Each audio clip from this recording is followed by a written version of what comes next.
Hello friends, to my channel I'm BKG and you're watching बुनी का ज्ञान छोटा टीचर। तो अब हम आ गए इस वीडियो के सेकंड पार्ट पे। हम बात करेंगे नॉर्दर्न प्लेन्स की। पिछली बार ग्रेट हिमालयास की बात करी थी, आज हम बात करेंगे नॉर्दर्न प्लेन्स की। नॉर्दर्न प्लेन्स के वर्ड से ना, मतलब नॉर्दर्न प्लेन्स का नाम सुन के आपको मतलब क्या समझ आता है। प्लेन्स का मतलब होता है फ्लैटलैंड्स और नॉर्दर्न का मतलब जो नॉर्थ में लोकेटेड हो। तो उसी तरीके से जो हमारे ये फ्लैटलैंड्स होते हैं, नॉर्दर्न प्लेन्स, ये लोकेटेड होते हैं नॉर्थ में, नॉर्दर्न इंडिया में। ठीक है, अगर आपको ये वाले नोट्स चाहिए इस चैप्टर के सेकंड पार्ट के, तो आप डिस्क्रिप्शन में लिंक चेक कर सकते हैं। बाकी आगे देखते हैं। आगे अब हम देखेंगे कि नॉर्दर्न प्लेन्स किस किस चीज़ों में डिवाइडेड हैं, मतलब उनको हम किस किस सेक्शंस में डिवाइड करते हैं और उनके अंदर क्या डाइवर्स रिलीफ फीचर्स होते हैं और नॉर्दर्न प्लेन्स बनते कैसे हैं। तो फर्स्टली हम ये देखते हैं कि नॉर्दर्न प्लेन्स बनते कैसे हैं। नॉर्दर्न प्लेन्स बनते हैं इंटरप्ले से में वो रिवर्स के।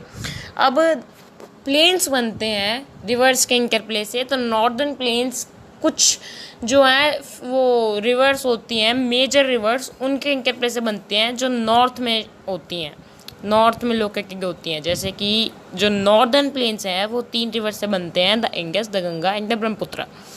उनकी ट्रिब्यूटरीज के साथ नॉर्दर्न प्लेन्स को वो बनाती हैं। अब ये देख लेते हैं कि नॉर्दर्न प्लेन्स किस किस चीज़ में डिवाइडेड हैं। तो नॉर्दर्न प्लेन्स डिवाइडेड हैं 3 पार्ट्स में।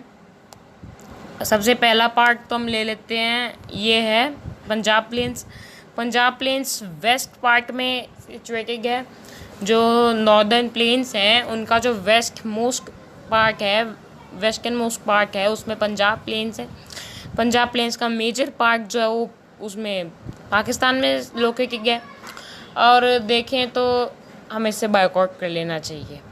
सेकेंडली अब हम बात करते हैं गंगा प्लेन्स की। गंगा प्लेन्स के नाम से ही हमें पता चलता है कि ये गंगा से बने हुए हैं। पंजाब प्लेन्स हमें कुछ ज़्यादा वो गैस करने का मौका नहीं देते, लेकिन हमें इसे याद करना पड़ता है कि वो इंडस से बने हुए हैं। तो लेकिन जो गंगा प्लेन्स उनके नाम से हमें पता चल जाता है कि ये गंगा रिवर से बने हुए हैं। और ये कहाँ सिचुएटेड होते हैं, ये अगर हम वेस्ट से कुछ ईस्ट की तरफ यानी कि मिडल मोस्ट पार्ट पे आएँ तो ये वहाँ सिचुएटेड होते हैं। अब ये किस किस स्टेट में स्प्रेड होते हैं, ये होते हैं नॉर्थ इंडिया के बहुत सारे स्टेट्स में, जैसे हरियाणा, दिल्ली, यूपी, बिहार, थोड़ा सा झारखंड, और ईस्ट का वेस्ट बंगाल, यानी कि वेस्ट बंगाल का ईस्टर्न पार्ट है उसमें, इन स्टेट्स में लाई करते हैं। और जो एक तीसरा प्लेन है ब्रह्मपुत्र प्लेन, वो भी हमें पता चल रहा है ब्रह्मपुत्र और उसकी ट्रिब्यूटरी से बनता है, बट ये सिर्फ आसाम में लाई करता है, ये किसी और स्टेट में लाई नहीं करता। ये ईस्ट मोस्ट पार्ट पे सिचुएटेड होता है और ये सिर्फ आसाम में लाई करता है। अब हम इनके डाइवर्स रिलीफ फीचर्स की बात कर लेते हैं। तो इनके रिलीफ फीचर्स की वेरिएशंस के हिसाब से इनको 4 रीजन्स में डिवाइड किया गया है। क्या क्या? सबसे पहला भंगार बेल्ट, भाबर बेल्ट। तो भाबर बेल्ट जो होती है वो उनकी पेबल्स की बेल्ट होती है, एक बिल्कुल पतली सी और बहुत लंबी, 8 से 16 किलोमीटर चौड़ी होती है। और शिवालिक जो हम हिमालयन माउंटेन्स की तीसरी रेंज है उसके स्लोप्स पे लाई करती है। ठीक है, तो ये जो स्ट्रीम्स हैं भाबर बेल्ट पे डिसअपियर हो जाती हैं, रिवर्स और स्ट्रीम्स जो भी सब कुछ होती हैं ये भाबर बेल्ट पे डिसअपियर हो जाती हैं। ये भाबर बेल्ट बनती कैसे है? भाबर बेल्ट जो होती है ये उन पत्थरों से बनती है जो हिमालय से रिवर्स लेके आती हैं और डिपॉजिट कर देती हैं यहाँ पे स्लोप्स पे। ठीक है, और हम दूसरी उस पे आए। मैंने आपको पिछली बार बताया था कि भाबर बेल्ट जो होती है ना उस पर डिसअपियर हो जाते हैं सारे स्ट्रीम्स, तो वापस तो आएंगी ना। अब जब वो वापस आती हैं जिस रीजन पे वो ओरिजिनेट करती हैं दोबारा से, वहाँ पे वो एक स्वैम्पी मार्शी और एक वेट एरिया बनाती हैं, यानी कि जैसे कीचड़ का एरिया बना देती हैं, जो कहलाता है तेराई बेल्ट। अब तेराई बेल्ट काफ़ी फर्टाइल होता है, इसलिए वहाँ पे बहुत सारे घने जंगल यानी कि फॉरेस्टेड एरिया वहाँ पे बन जाता है। अब तीसरे रीजन की बात करें तो तीसरा रीजन होता है भंगार बेल्ट।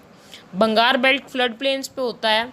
जैसे जैसे रिवर्स आगे बढ़ती जाती हैं वैसे वैसे दूसरी जो बेल्ट्स होती हैं, जैसे सबसे पहले भाबर, उसके नीचे आए थोड़ा सा इंडिया में तो तेराई, उसके नीचे आए तो फिर भंगार, ऐसे ऐसे बेल्ट्स आगे आती रहती हैं।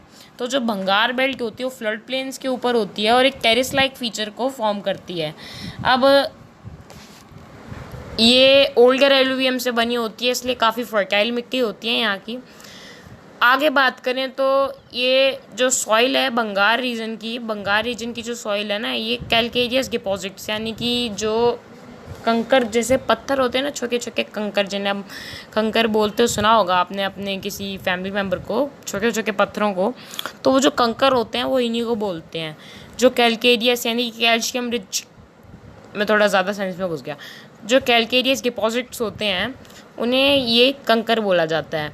तो जो नए डिपॉजिट होते हैं, मतलब जो नए कंकर होते हैं जिनकी मिट्टी नई बनी होती या फिर जो गोल नहीं हुए होते, जो आपने देखा होगा कि भाबर बेल्ट पे जो वो पेबल्स होते हैं वो गोल शेप के होते हैं, स्मूथ शेप के होते हैं, बट जो प्लेन मतलब जो पत्थर होते हैं, कंकर होते हैं, वो गोल शेप के नहीं होते, मतलब वो पेबल्स में ट्रांसफॉर्म नहीं होते और डिपॉजिट हो जाते हैं। वो बनाते हैं एक और बेल्ट, उसका नाम है खादर बेल्ट। ठीक है, अब आगे हम बाद में बात करेंगे अगले एपिसोड में। Okay bye friends. और मैंने आपको दोबारा बता देता हूँ कि अगर आपको ये नोट्स चाहिए तो आप डिस्क्रिप्शन में लिंक चेक कर सकते हो ड्राइव का। अगले एपिसोड में मुलाकात होगी। सी या।